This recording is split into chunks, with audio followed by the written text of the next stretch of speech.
Guys, let's talk about ice. You know, ice storms do happen. We know well aware of what those do. They create such havoc and a mess. So you got to kind of make lemonade out of lemons, so to say. This is up in North Dakota where they were dealing with an ice storm.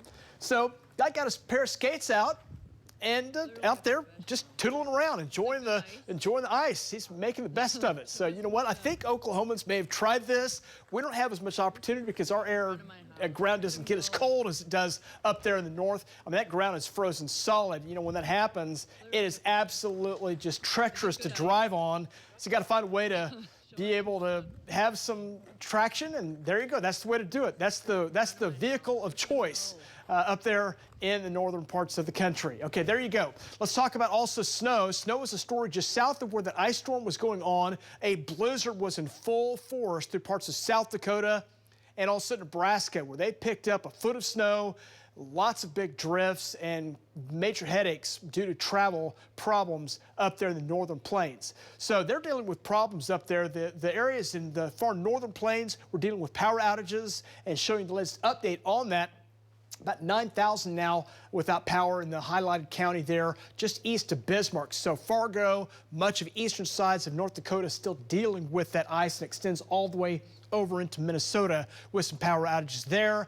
And then also the snowfall. That's the other story out of this. It really was heavy. 7 inches in Fargo. You can see the areas from just south of Fargo, right along the South Dakota line to the Nebraska line. Much of South Dakota got hammered with over a foot of snowfall. And it's still snowing up in those areas. Snowfall is starting to wind down, but still we'll call it travel advisories from parts of the Dakotas down into Nebraska, parts of Kansas, and also Colorado. And over here where the storm is centered right now and near Kansas City, have a little snowfall there. Here in Oklahoma, we're just dealing with some cloud cover. 36, wind chill right now checks in at 27. So it's going to be a cold start. As you see here, our skies will kind of range. Some areas will have some sunshine. Other areas will have some cloud cover coming up today. So we'll call it variably cloudy over the state today into tonight. And there might just be a little mix of a few flurries coming down. You see those there. You see them also up in northeast Oklahoma. One last little wave of precip will ride down over Oklahoma. And here in Oklahoma City, I don't expect we'll see a whole lot. Most of the chances will be out west. And by tomorrow afternoon, mainly just some rain showers coming up for far west Oklahoma. But again, those will be light and not a big deal. So we'll watch that. But just, you know, there may be a little precip coming up into tomorrow. Partly to mostly cloudy skies on the way today. 35 this morning. It's cold. It'll be cold today. Cold winds taking over. North winds, they'll kick in 15 to 25. Those will take you through the day today.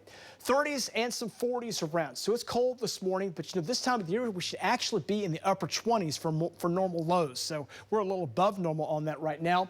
20s and 30s on the wind chills. So that's what you want to prepare for. It is cold here out the door this morning. 30s and 40s for highs coming up for today. As we look at our forecast coming up into tonight, we're going to bottom out in the 20s tonight. Mid-20s, some spots closing in on 30, maybe just a notch above in a few locations. And then as we go into our forecast tomorrow, there's that light precip coming in later tonight into your Thursday morning.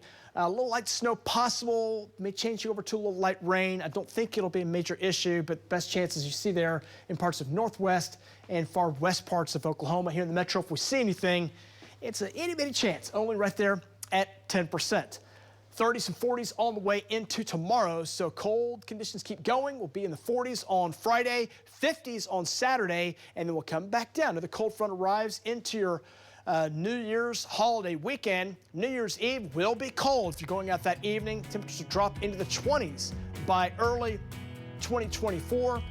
Make that 37 on your afternoon on Monday, and we'll keep it cold into next week.